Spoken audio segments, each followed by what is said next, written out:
We'll start with additions or deletions to the agenda. Anybody have anything? Seeing none. Dan MacArthur, was he going to make this one? So he was one of those emergency meetings, although I guess they don't use BCTV, but they were in a meeting just prior to this. Okay. It was a last minute add-on because of a warning item they had to deal with. So Okay. my guess is he's probably not going to come. Cool. Okay, members of the public.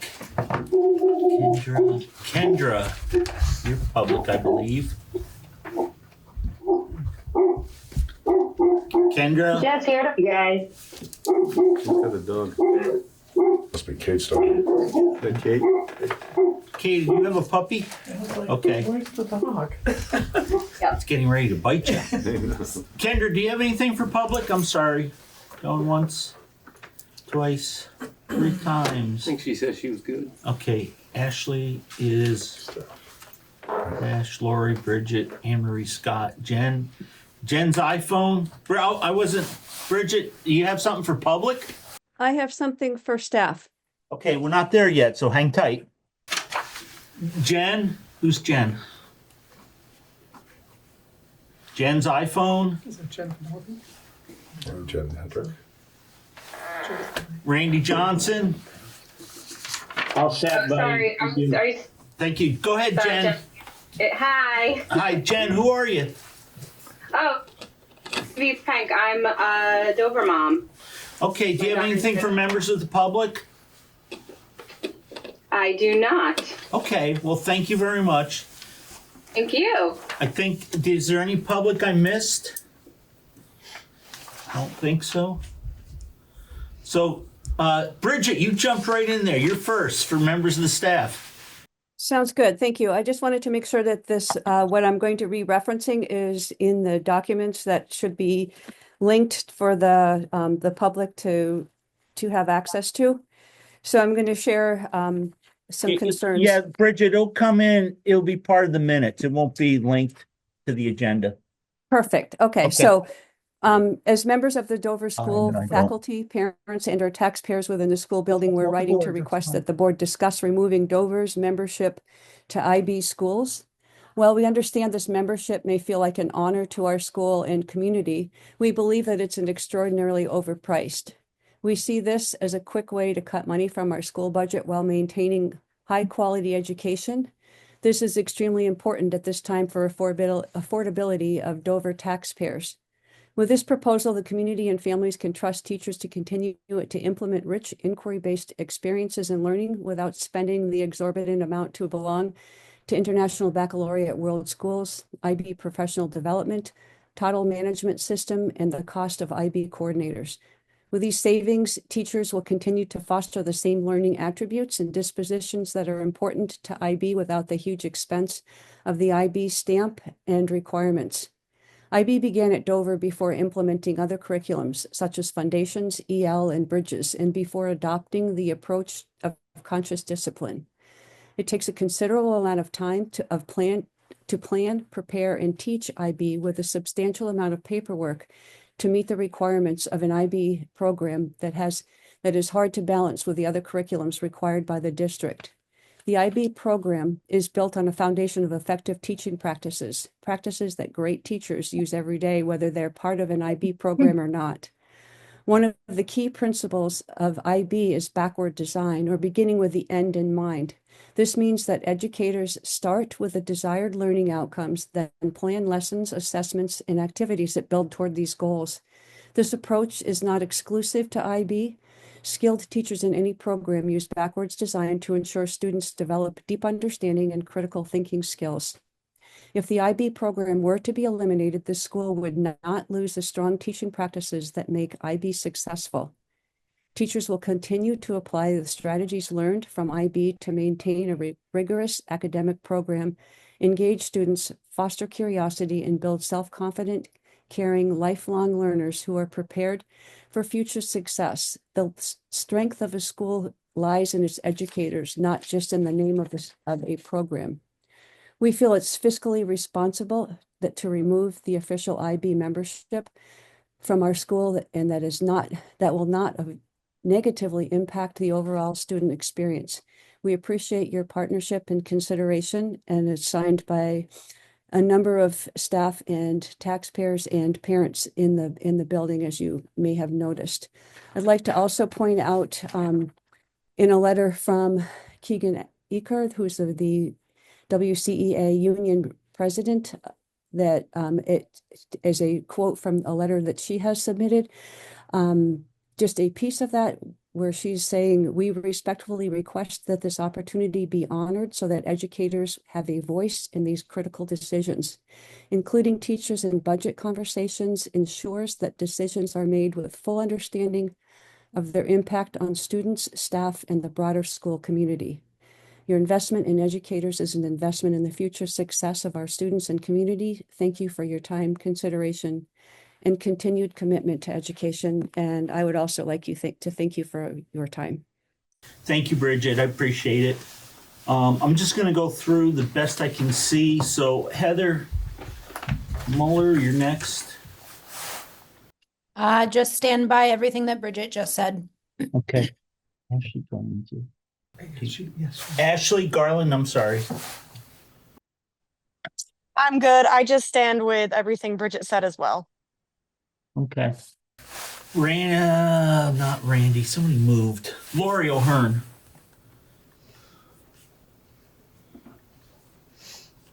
Lori. Sorry, I also stand with the letter that was just read. Thank you. Thanks. You got Jen right before. Anne-Marie Scott and Dale. I think that's it. Oh, I'm sorry. What's been said. Okay, thank you, Anne-Marie. Dale, and then Katrina, I missed you. Dale Sherman. Just here to listen. Thank you, Katrina. I stand with everything that Bridget said as well. Okay, thank you. I think I covered everybody. Alan Block, I missed you under public. I'm sorry. I don't remember seeing you. I'm not sure if I missed you. Have anything for public? No, Rich, I just signed and I'm just listening. Okay, thank you, folks. Let's go to old business electric bus update. Greg, Heidi, and Dwight. So actually, and Bob. Of course, Bob left me wants off. in on it. Doesn't say Bob on the agenda, but So at the last meeting, you guys had given me some direction coming out of an executive session. I've followed through with that directive, and and you're going to fund it out of your personal wealth. That's right. I got a couple bucks in my pocket here. Yeah, so we've issued the information. We're just gonna wait and see. Okay. Budget discussion. Heidi, transportation. Okay, I believe I'd like Greg to speak to transportation because he's done a little bit of research on a bus company. And so we just want to have a conversation about the current status, what it would look like with the bus company. And just have a discussion with the board about what they would like to do. Go ahead, Greg. Yes, sir. So in the fall, when we had our structural change, I continued to reach out to vendors and to people looking for a second driver, a backup driver, just other options. And a local guy out of Vernon who has kind of split off of Travel Cuz, I think about a year and a half ago, has started his own thing. And he said that he would be interested in bidding on it. I just asked him if he would give me like a budgetary quote, like what it would cost. He said, this is a number I gave to another district. And I believe it was about $480 a day for both the AM and the PM run. So that times about 177 days a year was right around $90,000. And so then we started doing a bit more of a deep dive into the budgets and maintenance and custodial and all the other things that our drivers and our people do. And so we kind of came to the conclusion that if we contracted out busing, I think that between the two guys we have in Dover, if all they were doing was custodial and maintenance, that they could potentially take care of both schools. We would cut back on some of the overtime, and then we would not have the contracted service. at Wardsboro. And I think that between those two things, we could actually stand to save some money. And I believe that both buildings would have pretty solid care.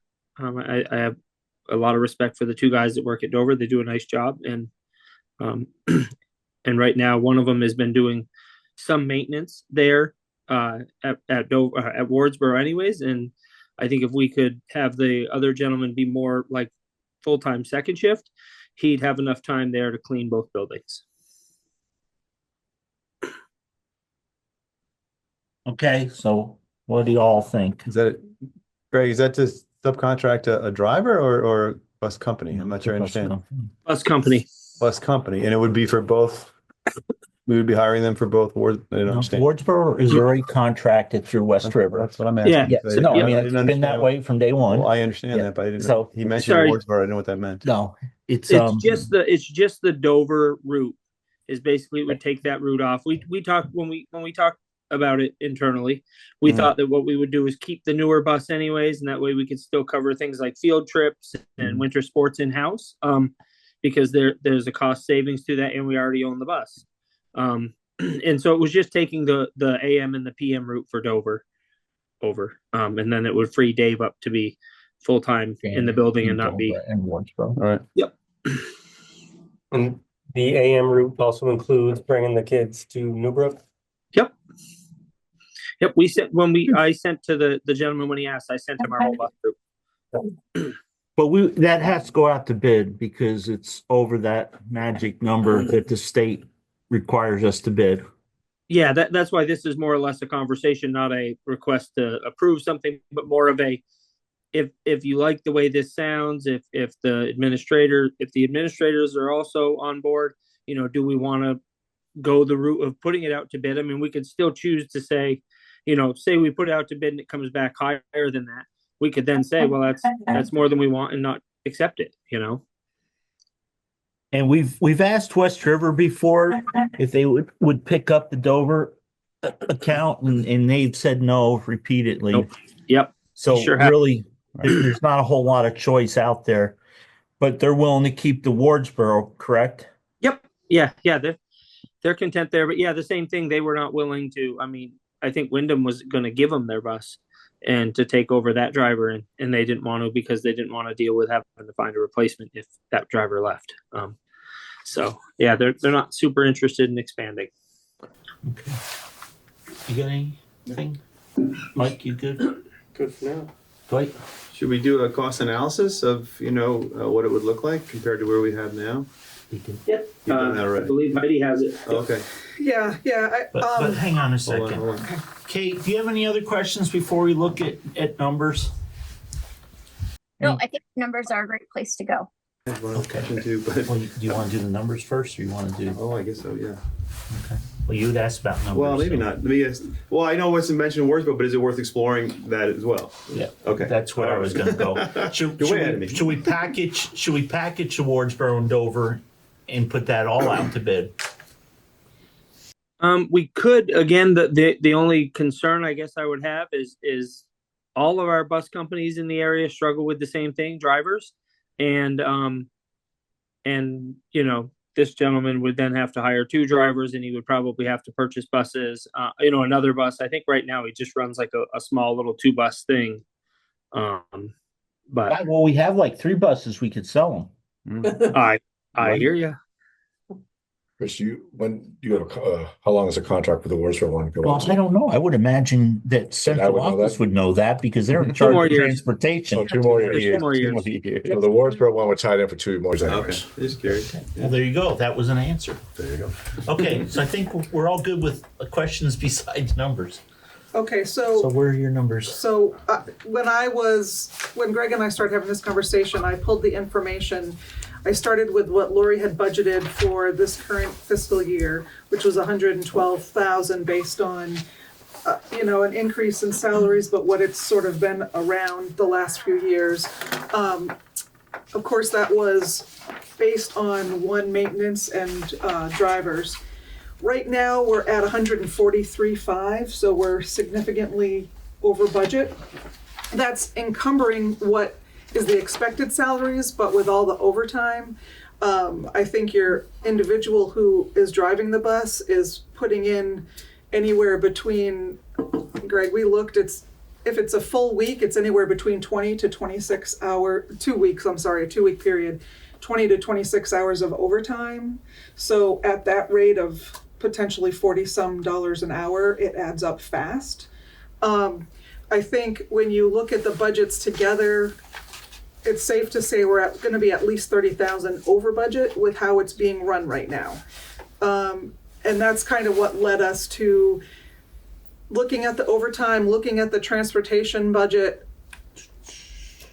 The transportation budget alone is 75,000, so it's definitely an increase over what the budget is right now, and that includes. No, that's when we take out. Yeah. So that's in the transportation budget, we took out the 20, Wardsboro's the 40 piece of the West River contract, and That's that right. came down to about 77,000 in the Yeah. in the budget. And so the idea was if you end at 19 and you're at 77, that's only 13,000, and as you can see, we're spending substantially more than that in overtime. Let alone when you factor in being able to do some maintenance reduce a contract at Wardsboro. That's about another 16 to 18,000 a year. Yeah, I think it's actually closer to 20. So do you have this written up somewhere that we can look at, or are we just no, gonna hear it? I didn't create. I mean, I could print it off, but I'm not attached to any printers. I just wasn't sure if how much we were getting into this at this meeting. Well, so it'd be nice to just be able to see Yep. numbers. I can because, email it to everybody. I How can would you hear like me it, to but do it that? goes in one ear. Yep. It goes over to Dwight. Yep. Did you hear It it? dies there. It died at Dwight. Okay, I'm sorry. No, that's fine. That's made it to you. So anyways, I guess Kate and the board, are you all good to look at if we can get these numbers, get these numbers sent to us? We can look at it. The problem is at their next meeting we need to adopt the budget, unless we do what everybody else is and have an emergency meeting next week to kind of finalize some budgets. And Bob has told me that he would just love nothing more than to meet with us every week.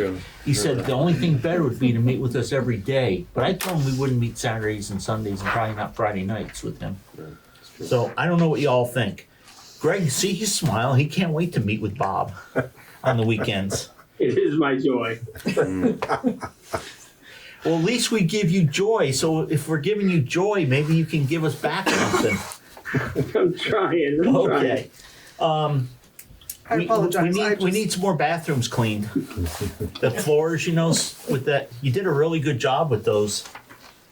So if Heidi came back with at the next meeting or gave you guys an advance, Well, give it to us in advance. Of course, a document yes. that would be probably a little bit tighter than what she's got here. And again, we understand that it's not exacting numbers because we don't know what the bid's gonna be. Right, and the estimate we got was an estimate, and it was a few months ago, and you never know how that could be different than the actual bid. And, so. and who knows if we're even gonna get anybody else to bid, but Right. one person. So, but your question is about adopting a budget at the next meeting, right? Right, so that's why I think maybe we need to if we can get those numbers, we really should look at that. It doesn't really give us a lot of time to have a discussion to How put a long does a bid finalized have to number. go out? Oh, we can make it 2 weeks, a week. I I mean, think it's a 30 days. Rich, the other thing is, I mean, don't think we have. if we adopted the board with the expectations of what we have and we decided later to put this out, I mean, all we stand to do at that point is save money. That's And then exactly- I would kind of bring you something. It might be a little bit of joy. yes. So it's going to be under Like budget. that much, yeah. No, but we all, because we meet live, we are at a better advantage that we can adjust the budget at the school board meeting. Yes. So that is a benefit. So, I don't know. What do you all think? Go ahead. I was going to say exactly what Greg just said. I think we should leave the budget as is, and if we move forward with this, we'll just save some money in the long run. And then I we don't could- think we can change the We budget. could adjust that, this or we quickly. could make a recommendation that they reduce the budget at town meeting. Yes, I agree. Okay. Are you good with that, Mike? Excellent. I think it'll make everyone a little happier. Yeah. Kate? I concur. We shouldn't do an 11th hour super scramble. We should move forward with what we have in regards to this, and then we can always make the adjustment if it's the best thing we can do and save budget money next year. So why don't we put it out to bid, right? But let's put let's not say we're going to do it, but we're looking into it and looking for bids to compare numbers to see if it makes sense for us.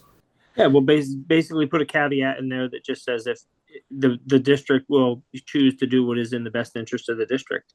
Yeah, based on the results of the bids.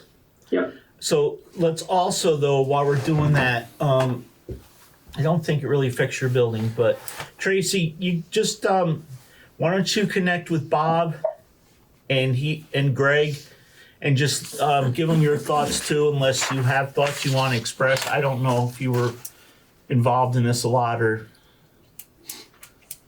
no. She's shaking her head no, I think. So yeah, just if you have any thoughts, just you want to share them with Bob, and then you can discuss that with us at the next meeting. Okay, give you some time to think about it. Is there any other transportation issues? So just to clarify, so you said do you want to do a vote to put out the bid, or No, you can just put it out to bid. Okay, you don't need to have a motion. We have to have a vote to accept to accept the bid. Okay, gotcha. Yeah, but no, I think nobody disagrees with putting it out to bid, right? Okay, Kate's giving me a thumbs up. Okay. Awesome. Yeah, let's just put it out to bid. Make sure that you review the bid before it goes out with Tracy, and then I think to cover all our bases, and then there also will be a little bit of savings, and we could redo the capital vehicle expense as well. Everybody good with transportation? You all set? So maybe if we don't get the electric bus, we'll still be okay. So there's another option. There you go. You guys will be okay regardless, Rich. I think either so. way, you're right. Multi-age classroom discussion. I believe there was something sent to us. Bob, This is right there. Yeah, who's handling that? That's me. The board asked me to basically report out a little bit about multi-age. It was brought up at the last meeting with regards to potential for Dover to I guess, reduce some staff and have multi-age classrooms, I think is how it was presented. So there was a question like, hey, just tell us a little bit about it.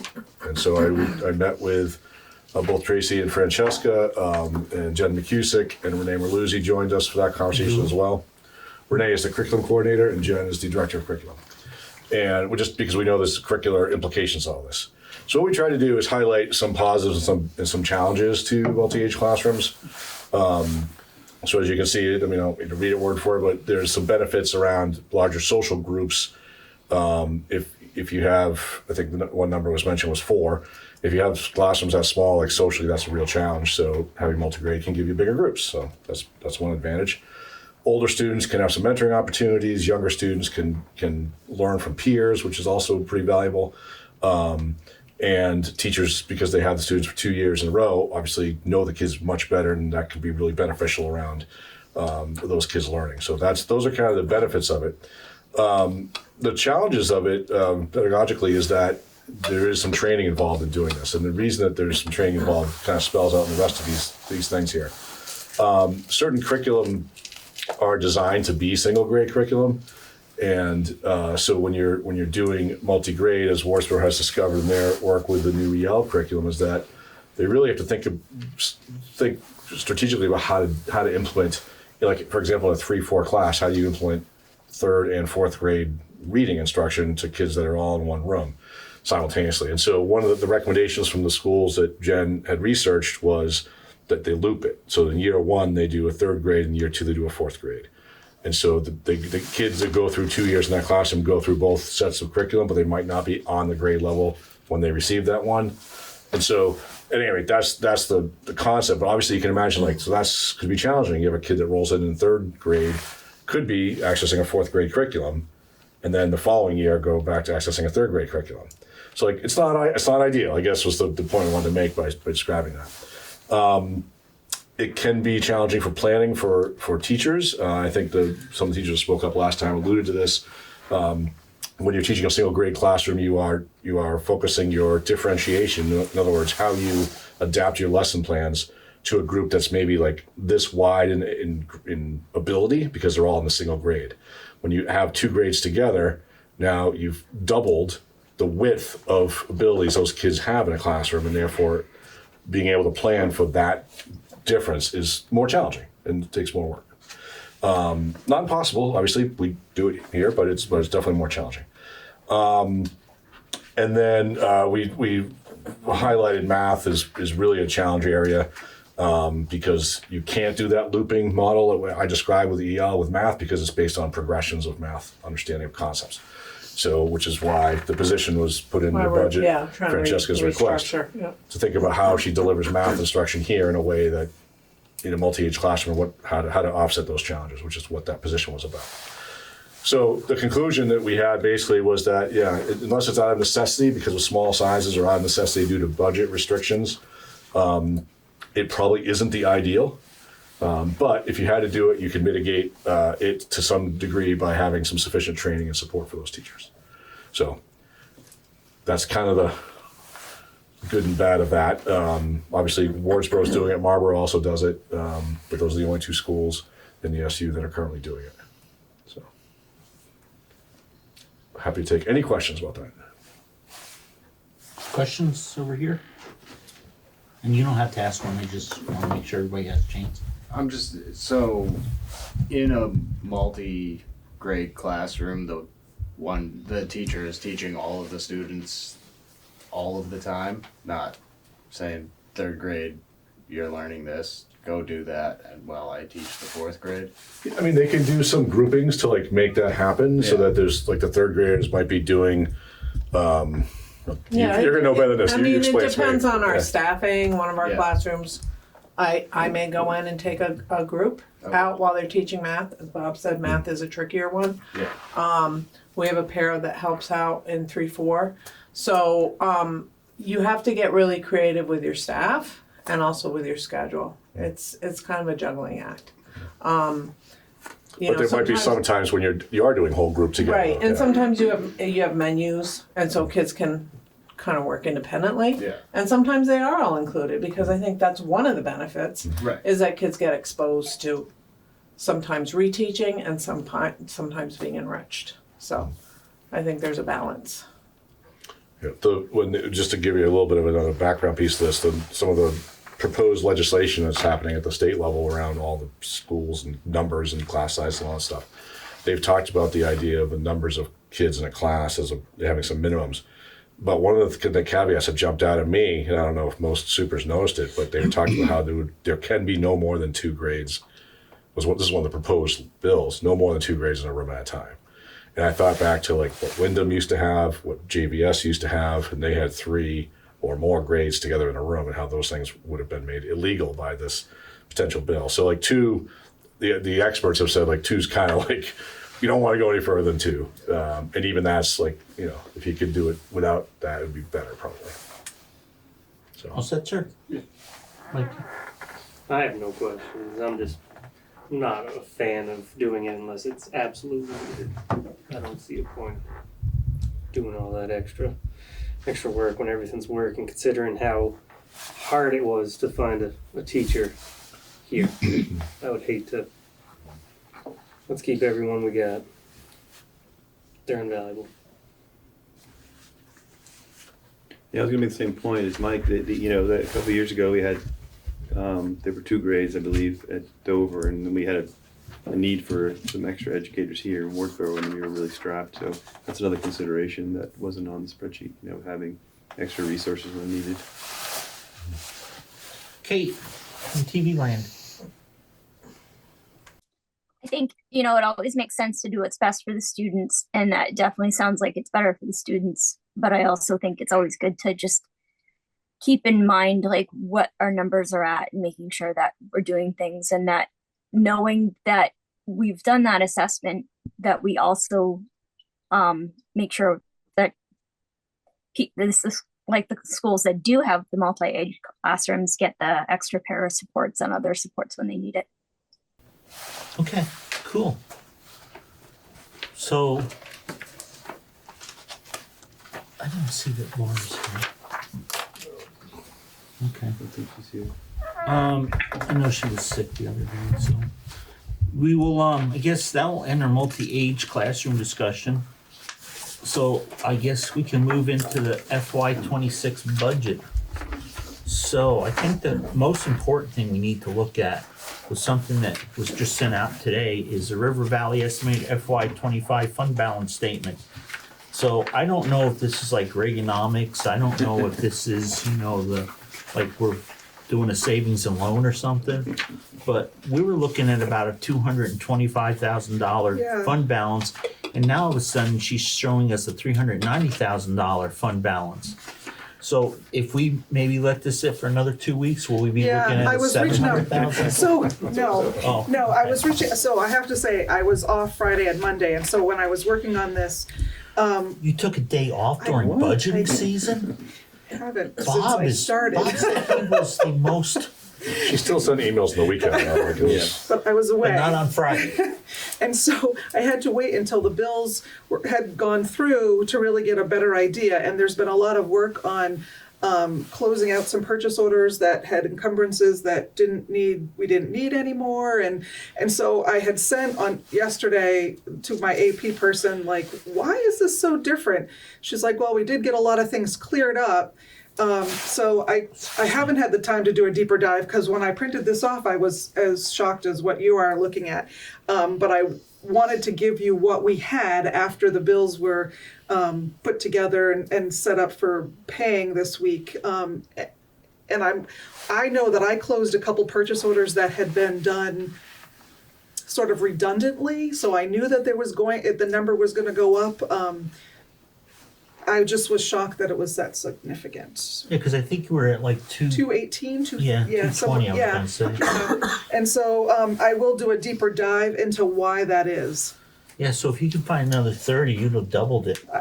Hey, I'm trying to do my best for there you. may be a position for you in DC. Sounds like you're working this weekend. I think I am. Is that how Doge kind of stuff works? I think it might be. I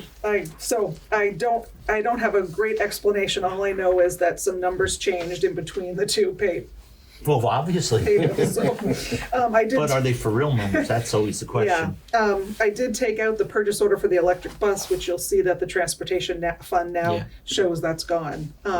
And I did some more work in the food program because more revenue has been coming in from the state and federal government for reimbursements, so that's looking better too. Yeah, that's not as bad a deficit. Right.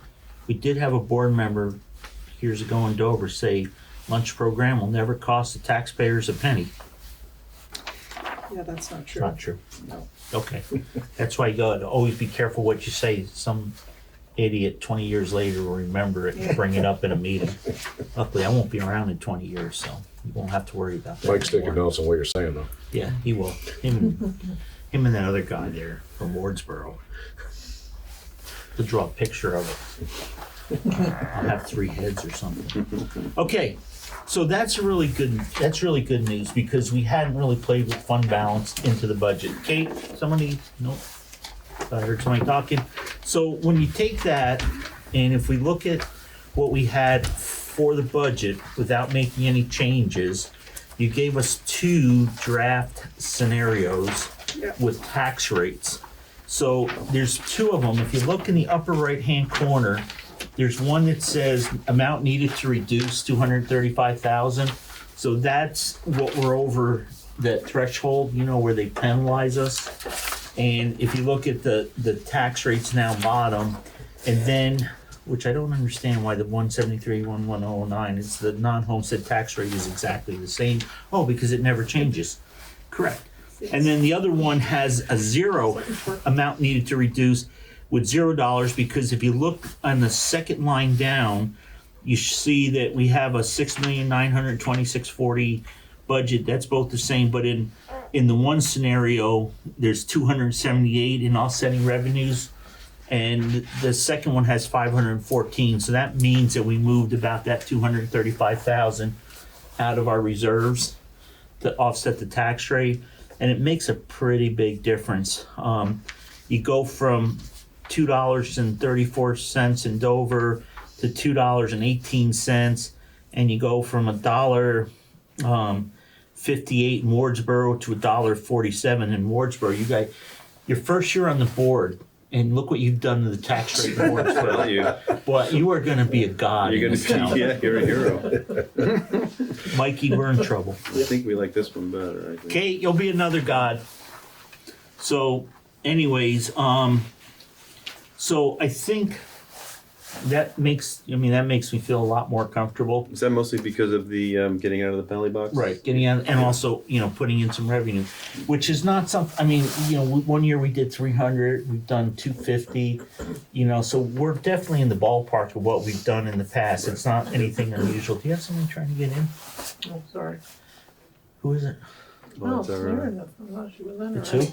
who? Meredith, she used to get kicked out. Transcriber there. Meredith, we're sorry we kicked you out. We just missed the best part of the meeting. So anyways, those are the tax rates. Those don't look too bad. And then we'll have a better feel for that when you get to look at those numbers a little bit better Yeah, too. yep, And yep. we can, really you found 150,000 on 160, 70,000 that we didn't know we had. Yeah, my hope is it's still there next time. That Bob didn't put in his pocket.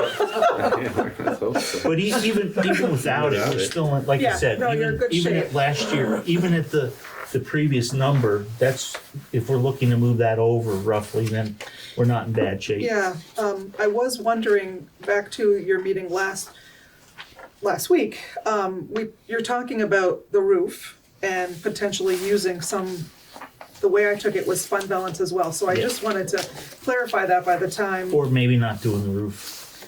So, okay, and we'll have that conversation. I just want to make sure that by the end of this meeting, I understand if there's new money that's being asked for outside. I don't know, guys and girls, but I don't know if Kate's still with us, but I think we're gonna, with the way things are going, it would be a really tough year to ask for a lot more money. Last year, our article was for the 400,000 for the roof, to have half of it come out of fund balance. Right. And half of it to come out of new taxes. So when you actually look at last year's tax rate on both of those, that has a contribution to the reserve for the building reserve. So if that was 200,000 and we're not gonna ask for that, that's gonna be a pretty big difference. And if you do ask for that to be any local, that will impact the threshold too. Right. Yes. The It will which go- I know, which isn't fair that you fix your building, Yep. but then other schools don't Double fix their taxed, building, yeah. then they go to the state and say, oh, our buildings are falling down and it's not our fault. Well, then why didn't you fix them when you could before they fell down? Yes, I have to, so if you have a separately warned article at the, I understand. yeah, okay, It changes the chart. yeah, you'll get double taxed I again. really wish you would send me that chart. Yes, Thank you. I will do that too. Okay, so with that in mind, everybody's had now this budget that's been presented to us. It hasn't changed since last meeting. You made a couple little changes, Yeah, but for the most part, the structure hasn't moved. We haven't taken any positions out. We've added a position in Wardsboro. Is there any? do you want to discuss the IB that the No. teacher, okay, That just came in today. We can't discuss something that nobody's had any warning on. okay, You can't just dump something on us and expect us to discuss it, so. okay. So, with the budget the way it is for now, is there anything that anybody had any questions or any comments or any changes anybody wants to make? Kate's back. Kate, you good with the budget for now? I'm good with the budget for now. I just had to go off camera while I had a dog emergency. Okay. We like dogs, though. You good there, sir? Yeah, You like- the going from 9% increase to 1% is amazing. So I'm good. Mike? Happy. You? Yeah, this is great work. It's fantastic. I mean, like I said, we started out at 9.5 and now we've got down to 1.1 with a nominal tax increase. and it seems like In Dover. And yeah, right. And it seems like You don't pay, so I you don't don't pay. care. I'm not worried about that. So yeah, it seems like it's right where we wanted it to be, and I think we should be proud of it. Kate, wherever you are. She keeps moving around. There she is. Big. Does Zoom have the functionality where you can pin people to the top of the screen? Well, I think so because you're pretty big and everybody else is small. Oh, sweet. You're like towering over everybody here. As it should be. I think that like the part that we went down so much on this budget, like it shows so much work that everybody's done to come up with ideas, to find some savings and really put forth, savings, but also keeping in mind the best educational opportunities for the kids. And I think it's a lot of work, and thank you to everybody for digging in and doing all of this. So I think I think it's looking good. Okay, and no Laura still, right? Okay. When do we vote on it? Next week. Next meeting. Not next week, in 2 weeks. Gotcha. And then hopefully, again, we can adjust the town meeting if we have to. So Kate, I just finished it late, so I went through and did a mock warning for her, so I'll send you this tomorrow afternoon. But so we meet in Wardsboro at the town hall, which Francesca's gonna get for us. I got it. At 29. Yep, at the 29th. The 28th is elections, is voting. From 10 to 7 in both towns, and then we count the votes at 6 o'clock in Wardsboro on the 29th. And so Article 12 will be voted by Australian ballot for election of board members. So our annual meeting, after calling it to order, is we elect a moderator and these are positions all start July 1 and go till June 30th. A clerk, and to set a stipend for a clerk. I did put in C to set a stipend of $400 for an assistant clerk to be appointed in duties instead of used, because it kind of, when I read it, to be used, to be appointed and used at the discretion of the town clerk, that kind of that didn't sound right. So I put in duties at the discretion of the town clerk. Article 3 to elect a treasurer and set their stipend. The stipend for school directors I kept at the same. Voters of the River Valley approved mileage, those are all pretty standard articles that we do every year.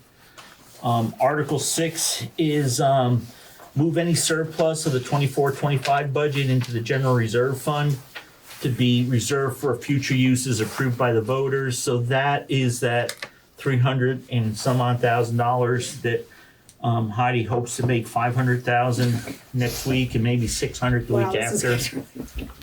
No pressure though, Heidi. Pressure. And then Article 7. So the vote. They go to the $2 bills in the basket. Yeah. Shall the voters, or a string on it so we can count it twice? Exactly. Right. Shall the voters of the River Valley Unified School District set the annual tuition rate to approved independent schools at $21,972 Burton Sending School tuition for the 25-26 school year. So we've put this in, we told the voters we would do it. Laura wanted to have a discussion about it. We've never really had much of a discussion about it. We let the voters decide. The board's never really taken a stance on it, other than the first time it came up in Dover, I do remember because I was at the Wardsboro meeting when it came up. Is that what? We'll get there. Don't worry. Okay. Don't read ahead, Bob. Sorry. Get in trouble. Sorry, I was. Okay, go sit in the corner for a minute. I think I You're in have. timeout. So anyways, if the board wants to make a presentation, first time in Dover, we presented the facts. I remember in Wardsboro, you did a step up because the first year you voted to give more money. You didn't give the Burton rate, but you went up, like you split the difference or something. We matched Leland and Gray the first year. Okay. Now they're already matched. So Well, they're at the same number. It's that right. same number. So the one year we did match, and the following year, they were so close in cost, it didn't make sense. And then, but you're pretty much, even though you're a tuitioning town, really 90% of your students went to Leland and Gray at the time. I don't know. I guess so. Way back. I mean, when, I don't remember you having a lot of kids going to Brattleboro. No, it definitely or anywhere else. they made an influence for sure. Okay, so again, when we sign this, people we can decide how we want to. Actually, we can decide if we want to take a stand on that Article 7, up to the day of the town meeting or up at Monday for meeting. Yeah, but the only thing I would mention about that also is that, I would suggest that if any changes should come from a petition of people. Well, that's what we kind of said, is as long as it's approved every year, it's we'll approved put every it year, back unless in. it's petitioned. I don't see how making a change to it. And the only petition I'm aware of happened 2 years ago, which kind of established that was done by people. Petition. Yeah, I actually printed it out. Remember 2 years ago there was a petition made to add an article to the warning. Oh, we've always had it. Oh, the a separate petition was brought forth by the public. Okay. Wow. You remember 2 years ago? No, I don't. I really don't. Okay. All right, but it was done 2 years ago, which essentially established the district as a choice district. I printed it out for you. Want to see it? Here's the warning, 2023.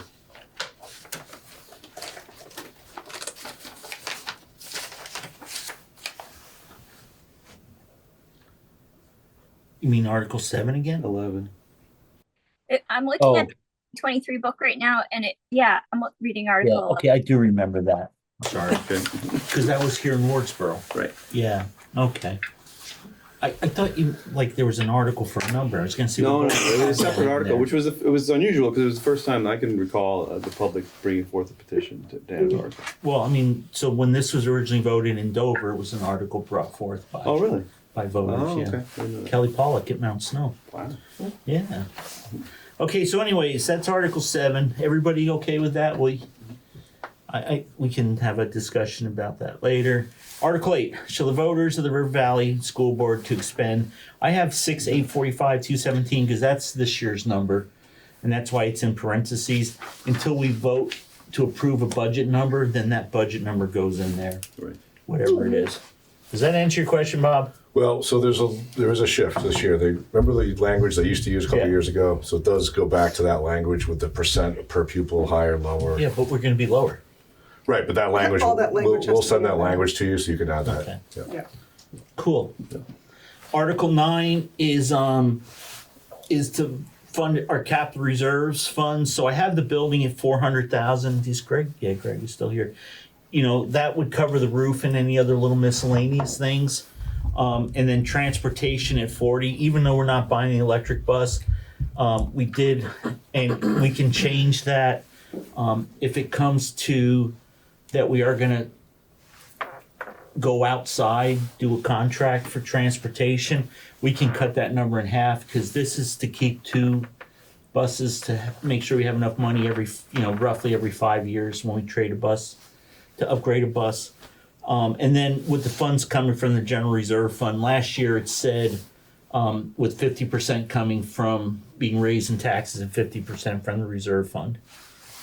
And then the Article 10 is shall the voters of the River Valley Unified School District authorize the school board to withdraw money from the reserve fund to offset the homestead tax rate, but not more than, and the 200,000 is what we voted last year. This year, the number is at least 256. 236. 236. Yep. But we'll vote that number when we vote to approve the warning. And then any other business that may legally become before addressed open discussion. Last year, we had a few things. This year, because of discussions that Laura's brought up, discussion on consolidating none, some, or all the grades into one building, and a discussion on staffing for the future. If you guys want that, if you don't, I don't really care. They're not binding, it's just some things that we've discussed in the past. So I threw it out there. We can just put nothing there and let people just make statements to us. And then Article 12 is your school director elections. One from Wardsboro, one from Dover, and Article 13 is the item we always look forward to, which is adjournment. And then on the fourth page, there's a signature page. Why do we do the fourth page separate? Anybody know? Kate, That we don't have to. why do we do the fourth page, the signature page separate? In case we make any changes or Errors. Right. errors, We're just signing a piece of paper. challenges. We can change it without having to run around and get everybody to sign again. And Eli, you're officially on there, buddy. Your first time. That's right. Exciting. So This is pretty straightforward. yeah, it's pretty straightforward. Andy kind of had done one too. I just took last year's. I don't know what Andy took, and I just couldn't find it today.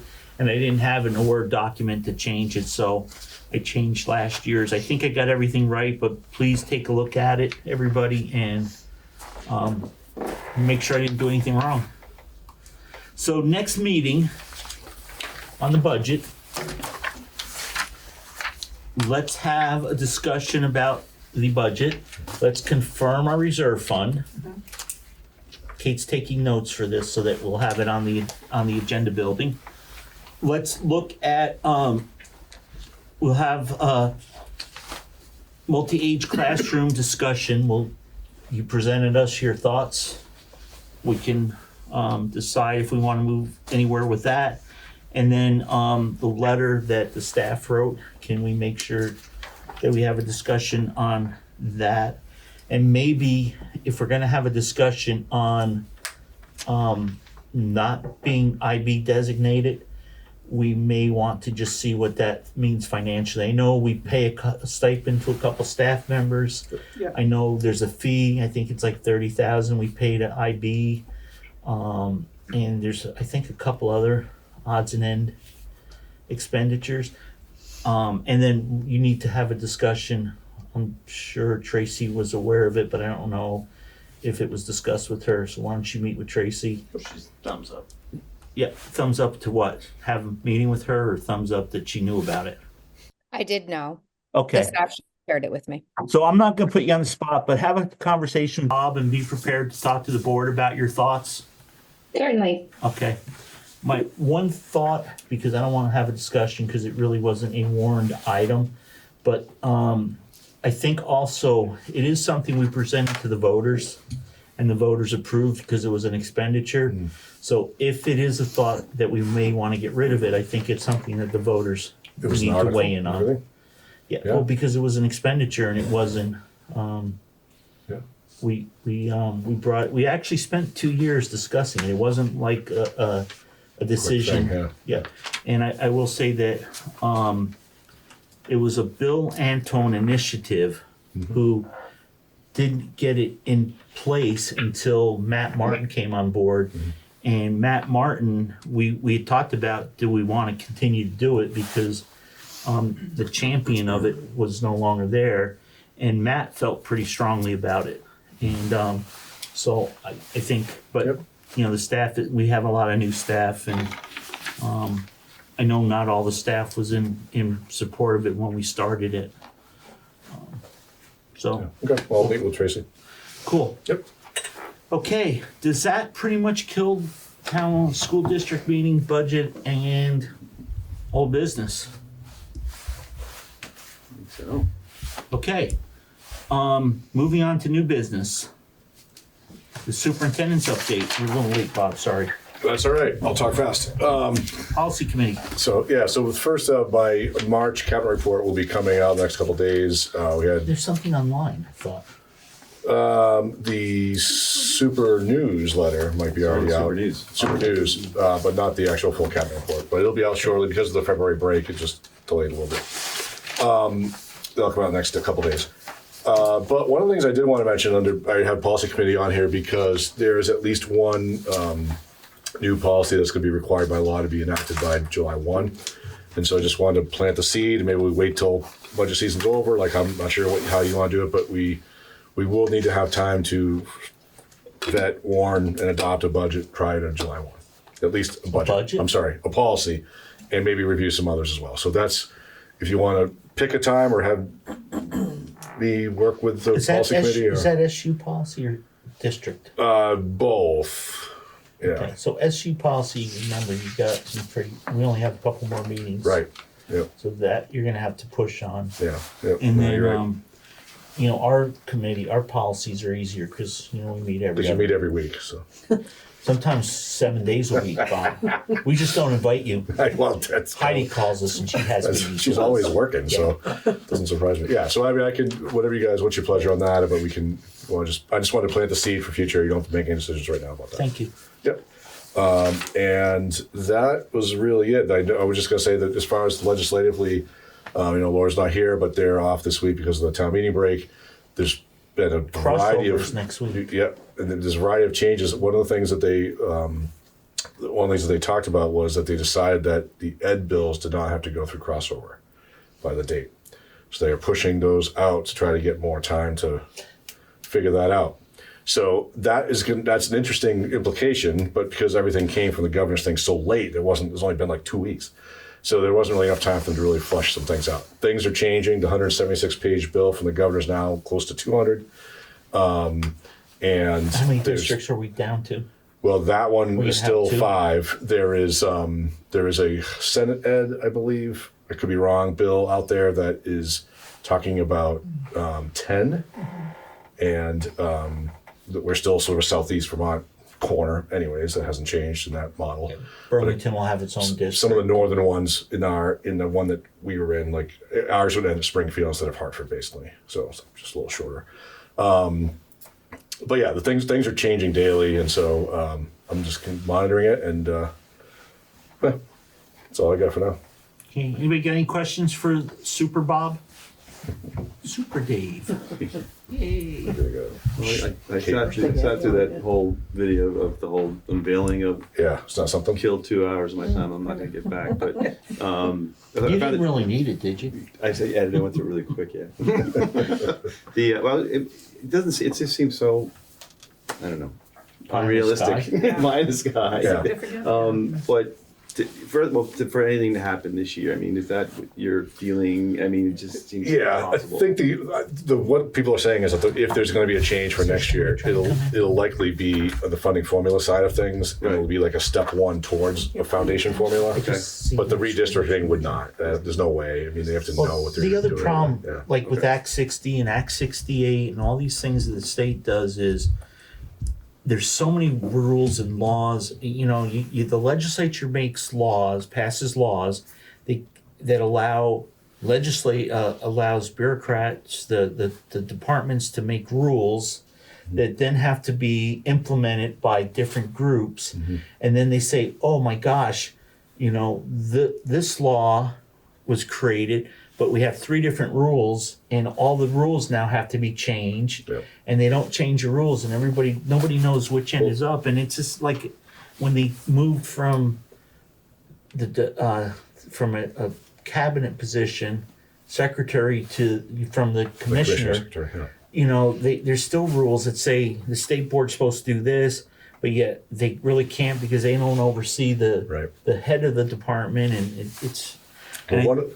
So for whatever, I mean, for them to make it into 5 or 10 or even 12 or 13 school districts, there's going to be so many changes in laws. Right. They have to deal with so many things because you have choice districts. You know, one of the things it said there will be no more choice, no more non-operating districts. You know, and that's a huge change. I mean, how many non-operating districts? I mean, we have 2 in our.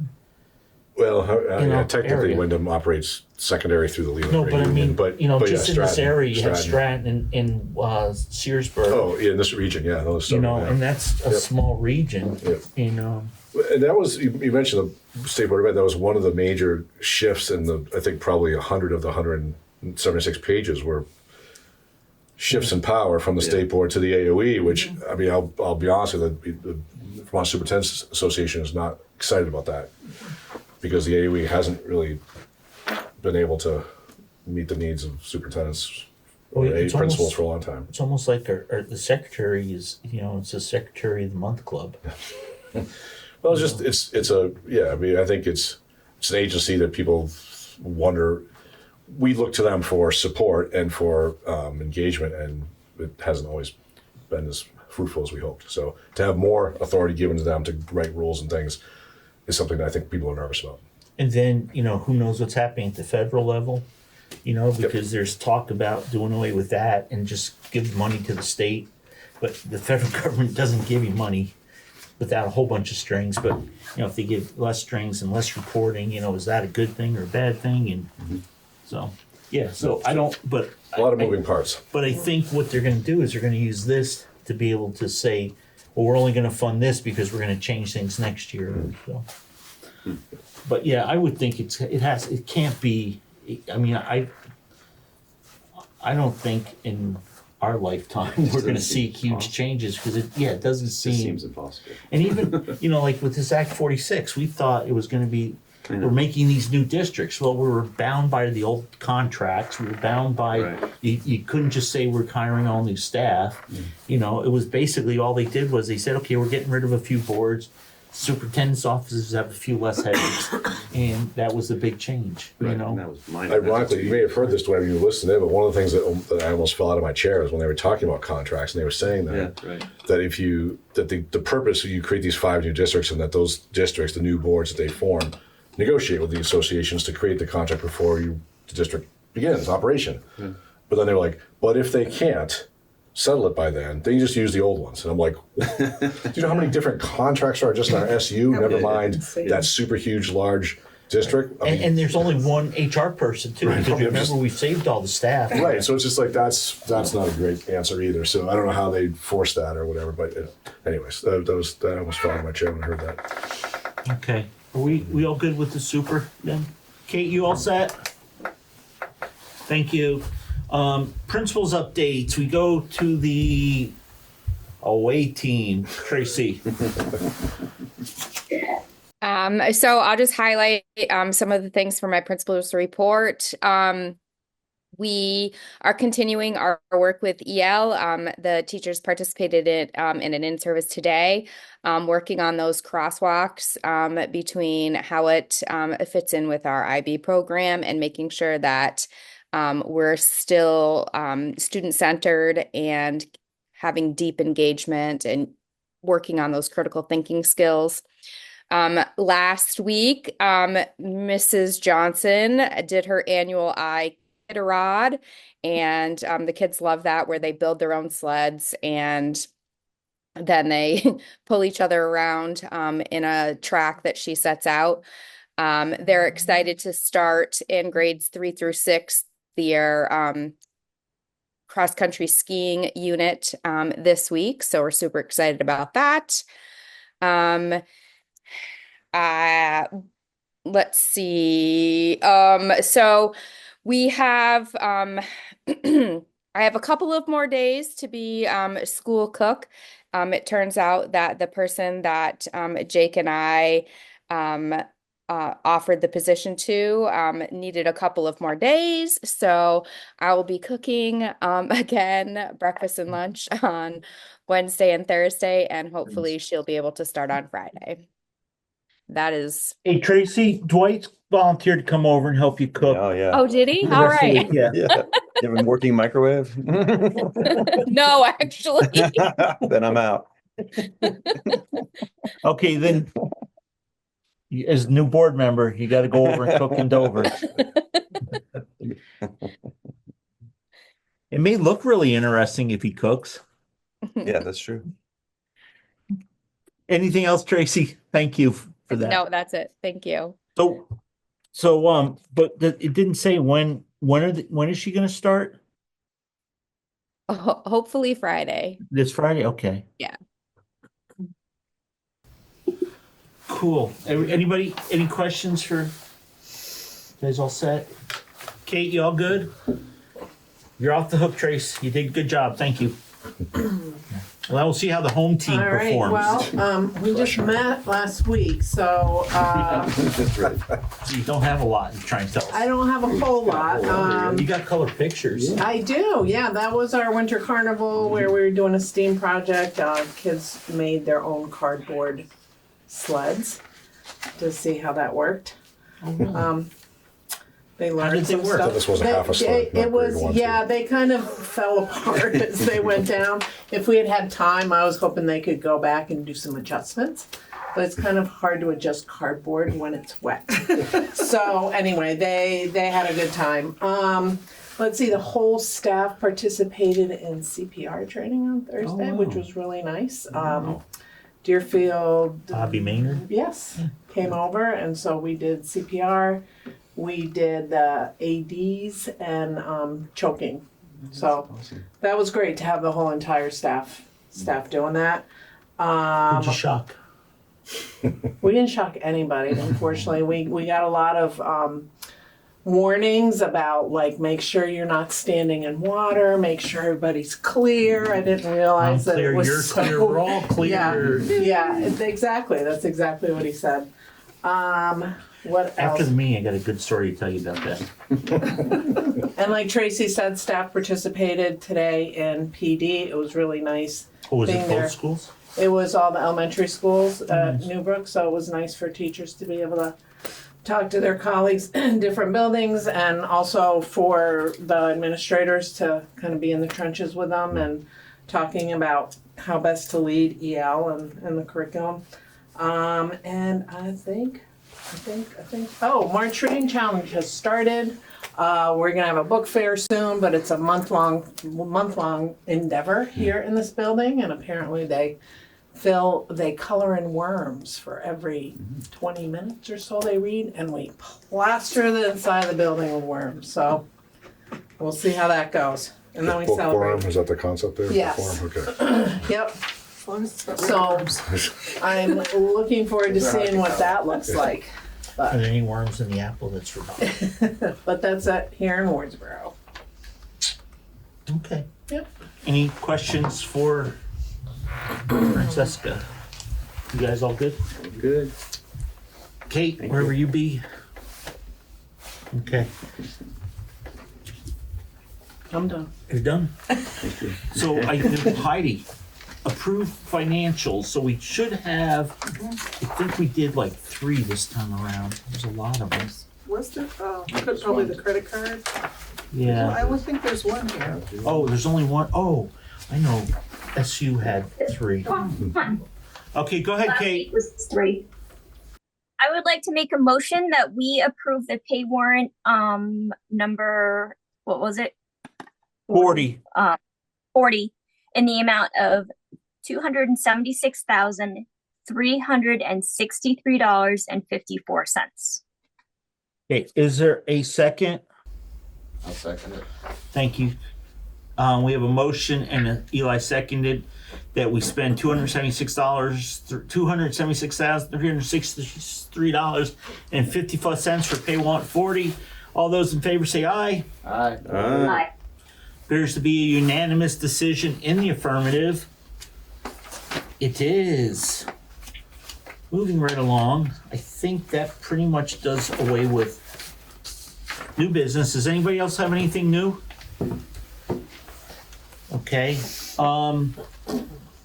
Minutes of the February 24th, 2025 meeting are in your packets.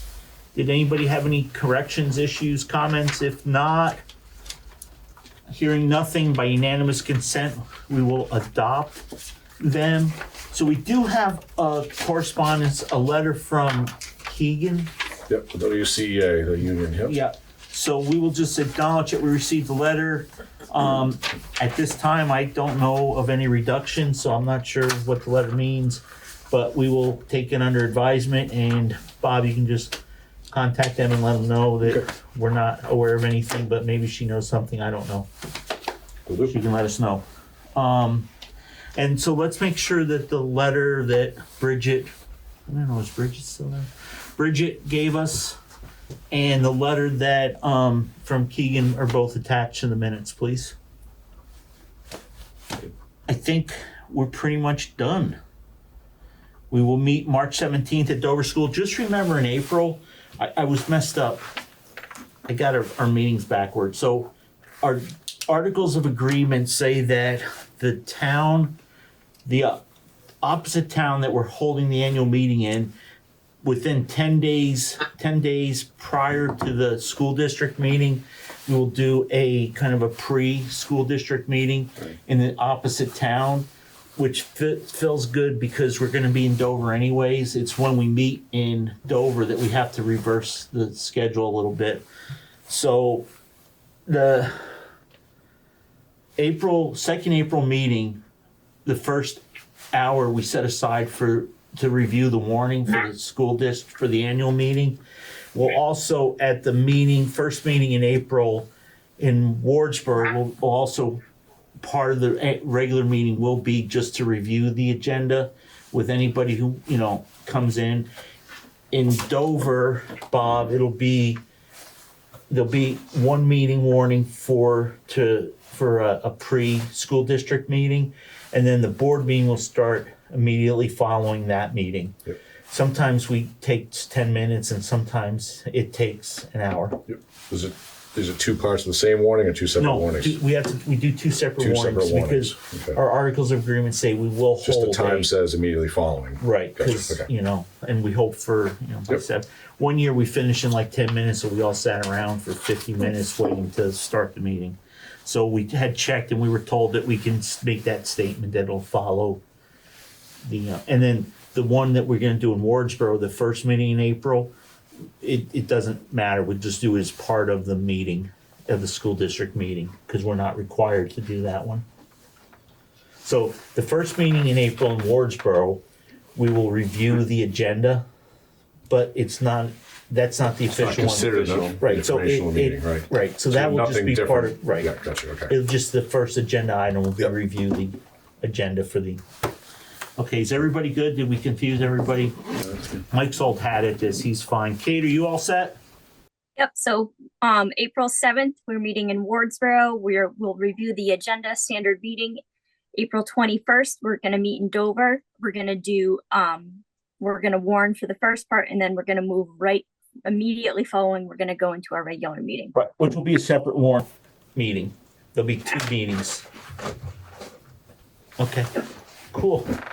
Bob said that he wished we could meet till at least 8:30 tonight, so if anybody else has anything. You can hang out if you want. Yeah, you guys can all hang out with Bob. I'm gonna leave, but I can't leave until somebody makes that most important motion. Motion to adjourn. Thank you. Okay. Good job, everybody. Thank you, visitors and everybody.